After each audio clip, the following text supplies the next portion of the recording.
یہ محاورہ بہت عام ہے کہ تمہارے پاس کون سی گدڑ سنگی ہے۔ اس قسم کے جملے اکثر سننے کے لیے ملتے ہیں، لیکن کیا آپ اس کی حقیقت کو جانتے ہیں کہ آخر یہ گدڑ سنگی ہے کیا، اور اس لفظ کی ابتدا کیسے اور کب سے ہوئی؟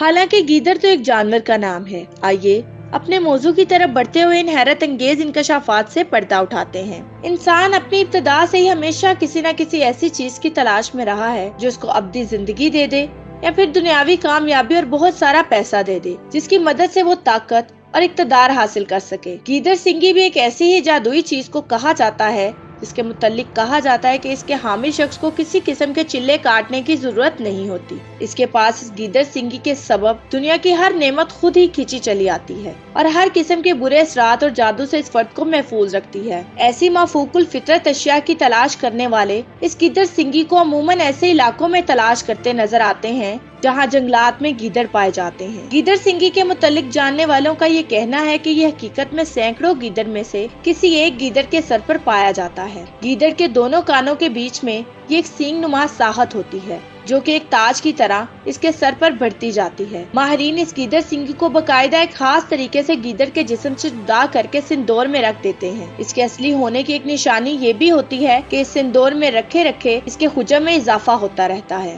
کہاوت ہے کہ اس کو حنوط رکھنے والے شخص کی قسمت اس کو اپنے پاس رکھنے سے جاگ جاتی ہے اور اس کو عزت، دولت اور شہرت سب حاصل ہو جاتی ہیں۔ اس بارے میں علوم الاعداد اور علوم اسماء کے ماہرین کا یہ ماننا ہے کہ جس طرح کچھ جانور نحوست کی علامت اور کچھ خوش بختی کی نشانی ہوتے ہیں، اسی طرح کچھ جانوروں کے خاص اعضاء بھی اپنے اندر خوش قسمتی یا بد قسمتی کا پہلو رکھتے ہیں، جیسے گھوڑے کی نال، سانپ کا منکا، جانوروں کی ہنسلی کی ہڈی وغیرہ کے متعلق کہا جاتا ہے کہ اس کے اثرات مرتب ہوتے ہیں۔ اسی طرح گیدڑ سنگی بھی ایک ہے۔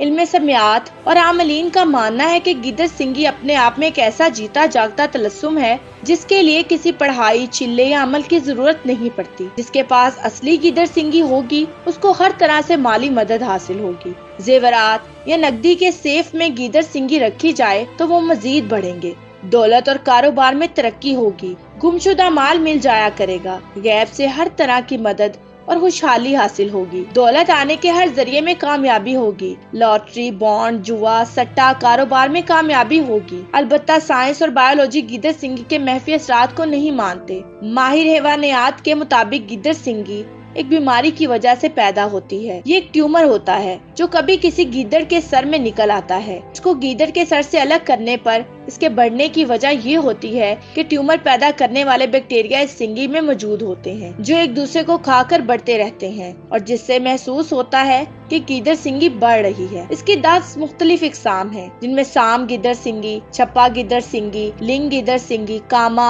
سنگی، بیز گیدڑ سنگی، سہام گیدڑ سنگی، خبش گیدڑ سنگی، ماتا گیدڑ سنگی، موہنی گیدڑ سنگی، ناکلی گیدڑ سنگی شامل ہیں۔ اسلام اور قرآن کے حوالے سے ہمارے مذہب میں اس قسم کی کسی چیز کی کوئی گنجائش موجود نہیں۔ سورۃ النساء میں اللہ تعالیٰ فرماتے ہیں، کیا تم نے ان لوگوں کو نہیں دیکھا جنہیں کتاب کے علم میں سے کچھ حصہ دیا گیا ہے اور ان کا حال یہ ہے کہ جبت اور طاغوت کو مانتے ہیں۔ یہاں جبت سے مراد ایسی ہی اشیاء ہے جن کا حقیقت سے دور کا بھی کوئی واسطہ نہیں ہوتا، اور ان کے متعلق لوگ قیاس کر لیتے ہیں کہ وہ ان کی روزی اور قسمتوں کے فیصلے کرتی ہے۔ حدیث میں ہے، مفہوم میری امت کے 70,000 لوگ بغیر حساب کے جنت میں داخل ہوں گے۔ یہ وہ لوگ ہوں گے جو جاڑ پھونک نہیں کرواتے، بدشگونی نہیں لیتے اور اپنے رب پر بھروسہ کرتے ہیں۔ لہٰذا گیدڑ سنگی کی تلاش کے لیے جوگیوں اور سنیاسیوں کا سہارا لینے سے قبل ہمیں اس چیز کو لازمی طور پر سمجھ لینا چاہیے کہ جو چیز ان کی قسمت کو تبدیل نہیں کر پائی وہ ہمارے لیے کیسے مفید ثابت ہو سکتی ہے۔